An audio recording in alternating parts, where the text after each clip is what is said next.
Okay, my topic of discussion today is related to Indian Contract Act 1872। 1872 में Indian contract act बना है, उसके बारे में हम डिस्कशन करने जा रहे हैं।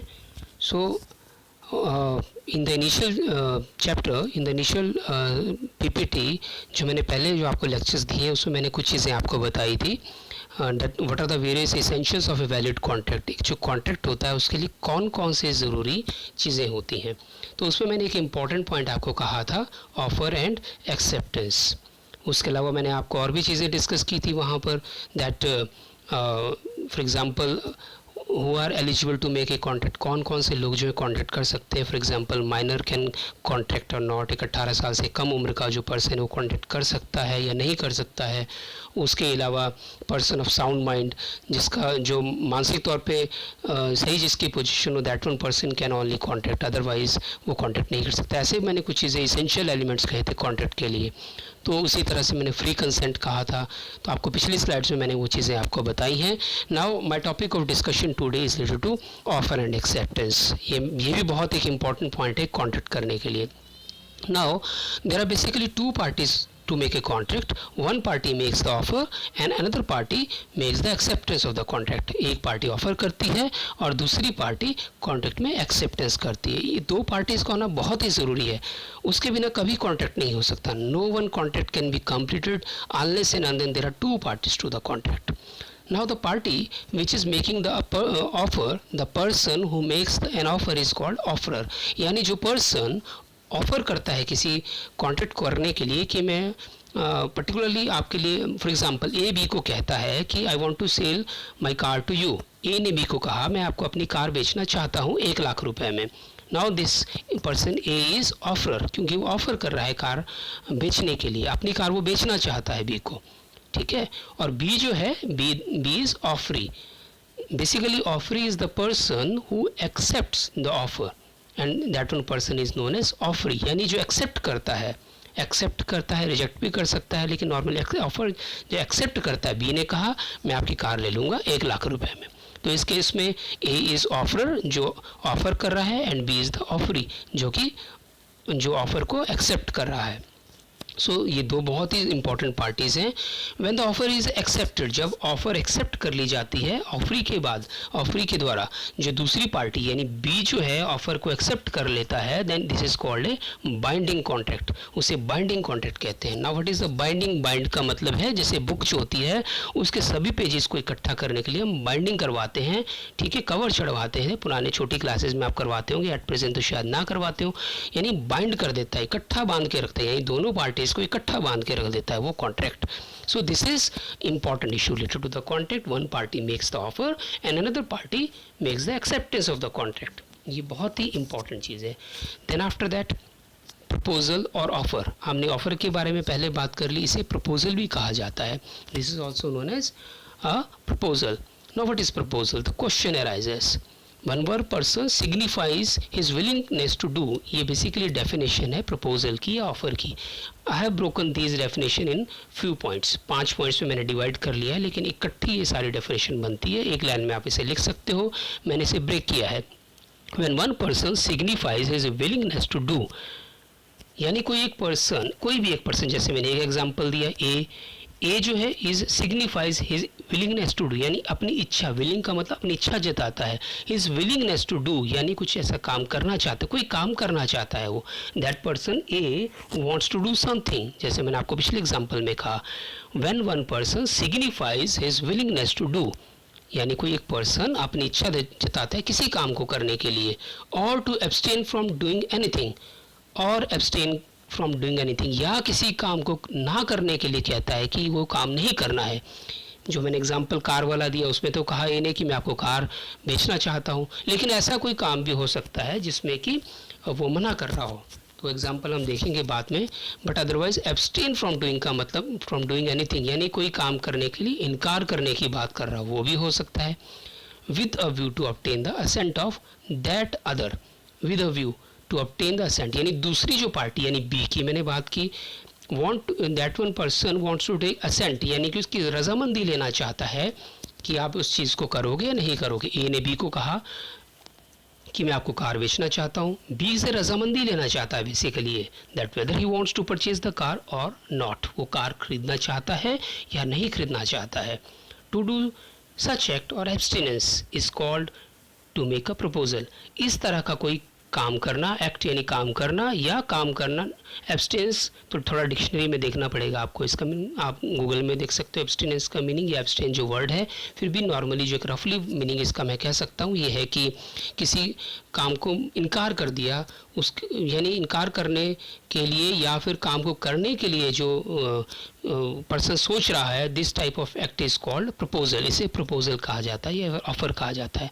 अब मैं पूरी डेफिनेशन अगर कहता हूँ तो क्या होगा, when one person signifies his willingness to do और to abstain from doing anything with the view to obtain the assent of that other to such act और abstinence is called to make a proposal, यानी proposal होता है किसी काम को करना या ना करने के लिए कहना एक पार्टी से दूसरी पार्टी के लिए, उसे ही प्रपोजल कहा जाता है। जैसे ए ने कहा कि मैं आपको गाड़ी बेचना चाहता हूँ, वो प्रपोजल कर रहा है, वो ऑफर कर रहा है, ठीक है, तो आपको ये देखना है थोड़ा सा। Next is the person making the proposal is called promiser, वैसे तो मैंने ऑफरर वर्ड यूज़ किया आपको पहले, अनदर वर्ड इज प्रोमिजर, यानी जो the person who is making the proposal, जो प्रपोज कर रहा है, प्रपोज कर रहा है, यानी ए ने प्रपोजल दी कि I want to purchase your, I want to make a sale of my car, या खरीदना बेचना चाह रहा हूँ या खरीदना चाह रहा हूँ, कुछ भी इस तरह का हो सकता है, तो the party which is making a proposal is known as promisor. दूसरा आगे तो person accepting the proposal is called promisee, यानी जो एक्सेप्ट कर रहा है प्रपोजल को उसे क्या कहा जाता है, प्रोमिजी कहा जाता है, यानी एक्सेप्ट कर रहा है, बी इस केस में प्रोमिज को एक्सेप्ट कर रहा है, ठीक है। So this is called, that one fellow is known as promisee. Now, what are the various kinds of offer? या what are the various types of proposals? किस किस तरह के proposals हो सकते हैं? हम जब लॉ की बात कर रहे हैं, इंडियन कॉन्ट्रैक्ट एक्ट 1872 की बात कर रहे हैं, यहाँ पे मैंने मेंशन कर रखे हैं express and implied offer, second one is specific and general offer, third is standing offer, then after that we are having the cross offer, then the last one is said to be counter offer. ये 5 मैंने इसमें term types लिखे हैं, इनकी detail में हम आगे बात करते हैं थोड़े से। Now what is express and implied offer? Express offer an offer which is expressed in words spoken और रिटन, कोई रिटन में या फिर ओरल वर्ड्स में, ओरल मतलब ज़ुबानी तौर पर, कोई ज़ुबानी तौर पर या फिर रिटन में कोई ऐसे ऑफ़र कर रहा है, that one offer is known as express offer, express कर रहा है वो अपने आप को। One example has been given here, A writes letter to B to sell his bike, A ने बी को कहा कि मैं आपको अपनी बाइक बेचना चाहता हूँ, स्कूटी बेचना चाहता हूँ, कार बेचना चाहता हूँ, इस तरह से उसने कहा, ए ने बी को कहा। ए की जगह कोई पर्सन भी हो सकता है, राम ने श्याम को कहा, Ram wants to sell his bike to Shyam, ऐसा भी कुछ एग्जांपल हो सकता है। तो इस तरह की जो सिचुएशन होती है that is known as express, क्योंकि एक्सप्रेसली कह रहा है, ओरली ज़ुबानी तौर पर भी हो सकता है, उसके अलावा रिटन में भी हो सकता है, ईमेल कर दी वो भी हो सकता है, व्हाट्सएप कर दी आज के दौर में वो भी हो सकता है, गूगल मीट के थ्रू क्या कह दिया उसे, गूगल अपना, या फिर कोई व्हाट्सएप वीडियो कॉल के थ्रू कहा, ये भी अपने आप में एक्सप्रेस कर दिया एक पार्टी ने दूसरी पार्टी को, this is known to be express offer. Then second one is implied offer. Now what is an implied offer? An offer which is not expressed in words but implied by the action of the parties, ऐसी कोई offer जो कि words में नहीं कही जाती, शब्दों में नहीं कह रहा है, कोई ज़ुबान से नहीं कोई कह रहा है, रिटन में कोई नहीं कह रहा है, लिखित रूप से नहीं कोई कह रहा है, लेकिन which is implied bye the action of the parties, जो पार्टीज़ हैं उनके एक्शन से, उनके काम करने के तरीके से पता चल रहा है that this is an offer. उनके काम करने का तरीका ऐसा है जिससे माना जाएगा कि ऑफर है। One example has been written here in short, that is boarding a bus to travel from Shimla to Chandigarh and taking a ticket for payment.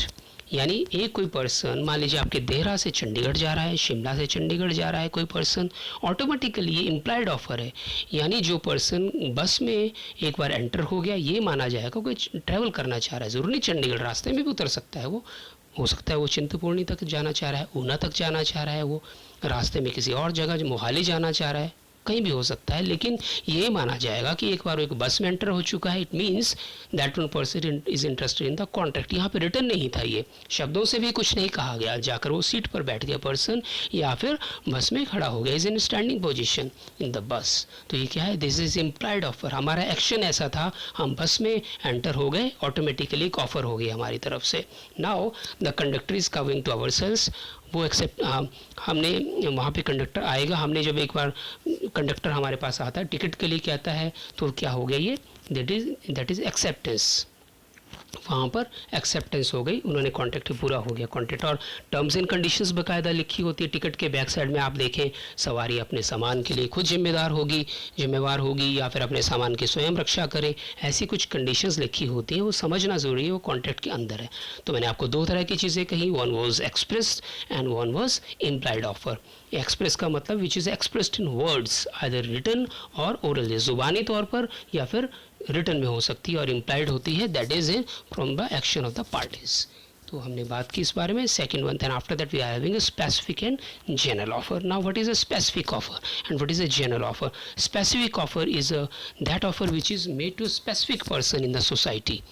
Specific person, A ने बी को कहा कार बेचने के लिए, स्पेसिफिकली राम ने श्याम को कहा कि मैं आपको अपना मकान बेचना चाहता हूँ। मूवेबल, आमतौर पे एक चीज़ और है, मकान की बात यहाँ नहीं आएगी क्योंकि ये मूवेबल प्रॉपर्टी नहीं है। मूवेबल प्रॉपर्टी कोई भी ऐसा कोई सामान which can be move from one place to another place, ऐसा कोई सामान जिसे एक जगह से दूसरी जगह को कैरी किया जा सकता है, वो इंडियन कॉन्ट्रैक्ट एक्ट 1872 का पार्ट होता है। बाकी ऐसी कोई प्रॉपर्टी जो कि मूव नहीं हो सकती, जैसे मैंने अभी लैंड की बात की, बिल्डिंग की बात की, मकान की बात की, वो उसका पार्ट नहीं है। तो वो जो हम बात करेंगे तो वो किसी और, मैंने शुरू में कहा था वो पार्ट ट्रांसफ़र प्रॉपर्टी एक्ट के अंडर आता है, यहाँ पर नहीं आएगा वो। तो यहाँ पर ए ने बी को कहा मैं आपको अपनी बाइक बेचना चाहता हूँ, स्पेसिफिकली बी को कहा, it was a specific offer कि मैं आपको 1 लाख रुपए में अपनी कार बेचना चाहता हूँ, या ए ने बी को कहा मैं आपकी कार खरीदना चाहता हूँ। तो ये स्पेसिफिक पर्सन हो गया, this is to a specific person in the society. उस मैंने आगे लिखा है next, that is general offer. When the offer is made to in general public in the large is called general offer. General public के लिए whenever there is a newspaper advertisement, एक general माना जाएगा कि that is a सारी public के लिए है, वो कोई भी इस ऑफर को एक्सेप्ट कर सकता है। For example, one example has been given here that police authorities made an advertisement the newspaper to make an information of a thief a for a reward of rupees 50,000. The person who gives information first of all accepts the offer. इसका मतलब क्या हुआ, एक newspaper में advertisement आई police की तरह से, police department की तरफ से, कि अगर कोई एक थीफ के बारे में सूचना देता है, चोर के बारे में सूचना देता है, जो कोई भी पब्लिक में से ऐसी कोई सूचना देगा वो 50,000 रुपये पाने का हकदार होगा।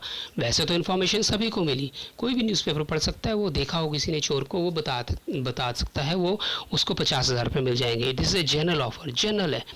लेकिन ये अब जनरल ऑफर इसे कब माना जाएगा, यहाँ पर क्या होगा कि कोई भी पर्सन जो है उसे पब्लिक में से, एक ज़रूरी बात है कि जनरल पब्लिक के लिए आए दिस जनरल ऑफर, लेकिन एक्सेप्ट कोई एक ही करेगा उसे बाद में। तो मान लीजिए किसी फलां ए पर्सन, जो कोई एक पर्टिकुलर पर्सन है, वो उस चीज़ को एक्सेप्ट कर लेता है, तो वो माना जाएगा कि उसने एक्सेप्ट कर लिया। लेकिन ये सभी के लिए कोई भी, लेकिन जो फर्स्ट ऑफ ऑल उसमें एडवर्टीजमेंट लिखा गया है, the person who accept this first of all, सबसे पहले जो सूचना देगा वो मानी जाएगी वैलिड। हमारे पास इन्फॉर्मेशन ऐसा नहीं कि 100 लोग आगे इन्फॉर्मेशन लेके 200 नहीं, फर्स्ट ऑफ ऑल जो आएगा दैट विल बी वैलिड। सो मैंने अभी जनरल से बात की regarding the general offer, second was regarding a specific offer.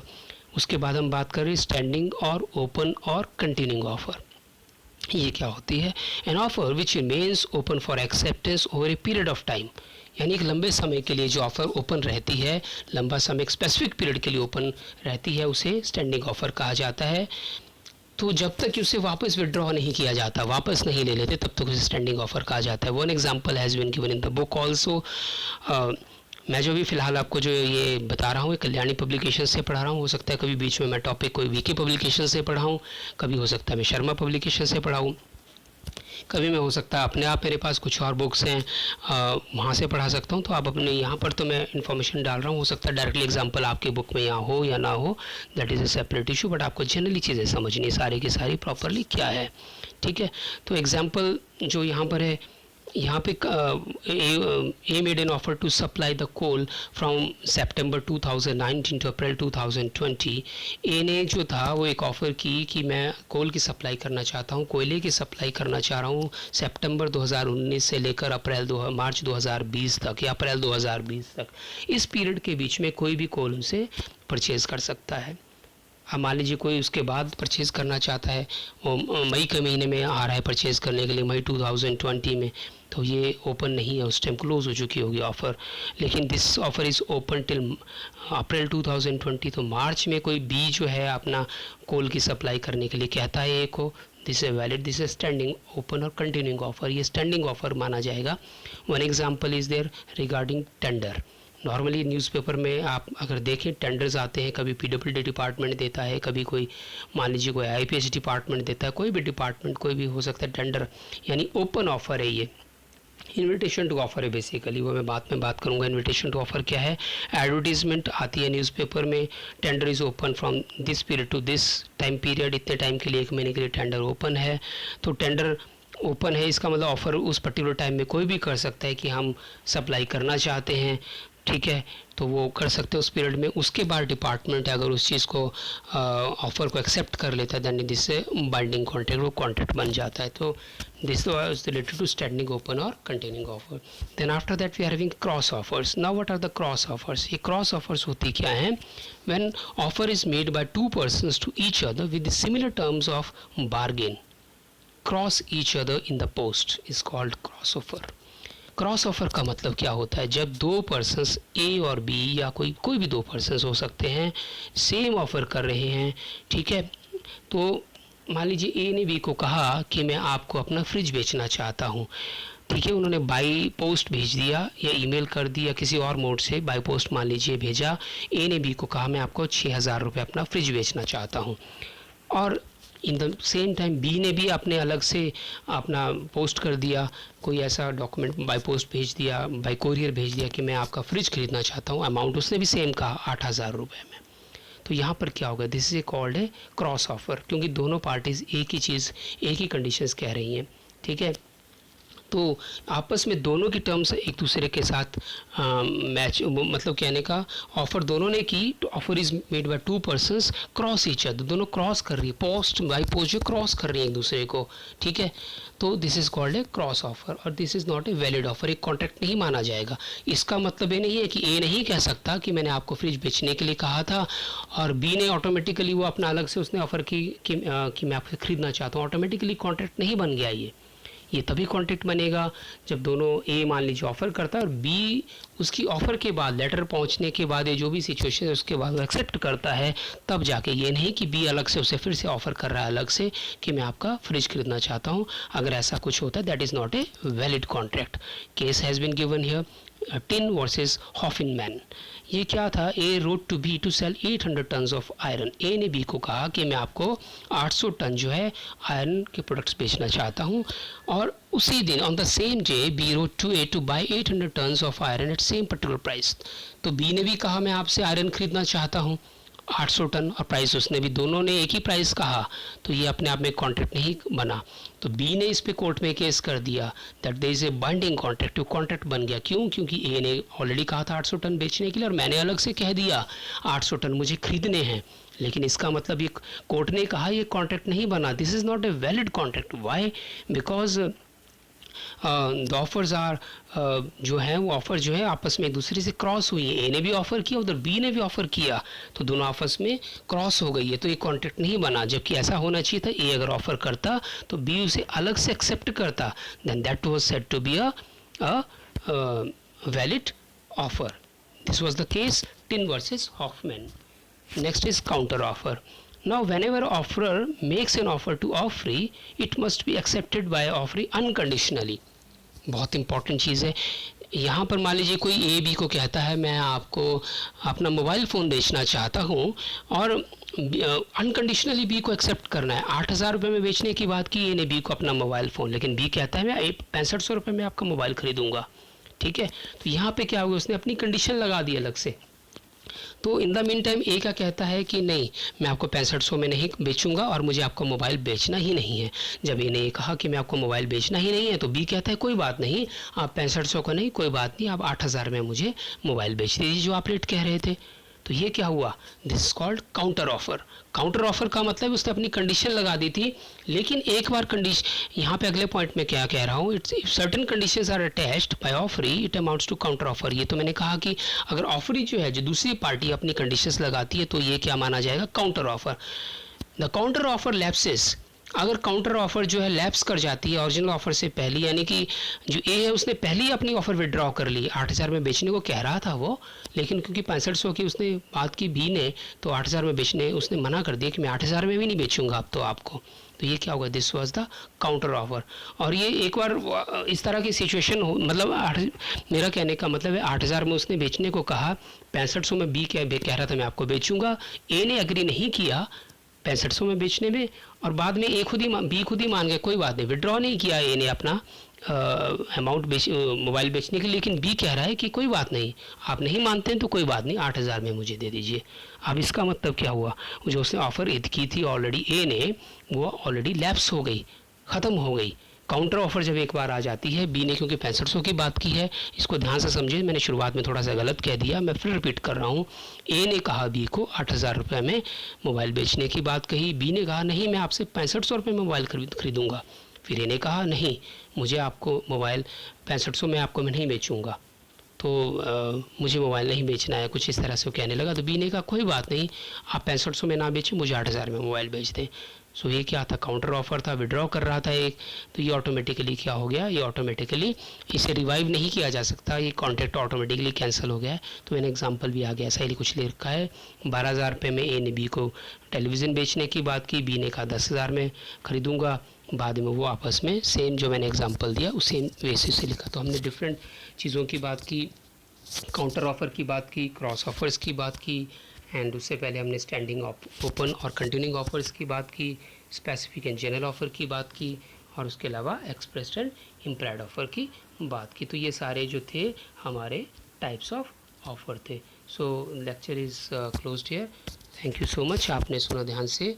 मैं अभी बाकी अपने गूगल मीट पे भी कंटिन्यू कर रहा हूँ, बट ये फ़िलहाल इसे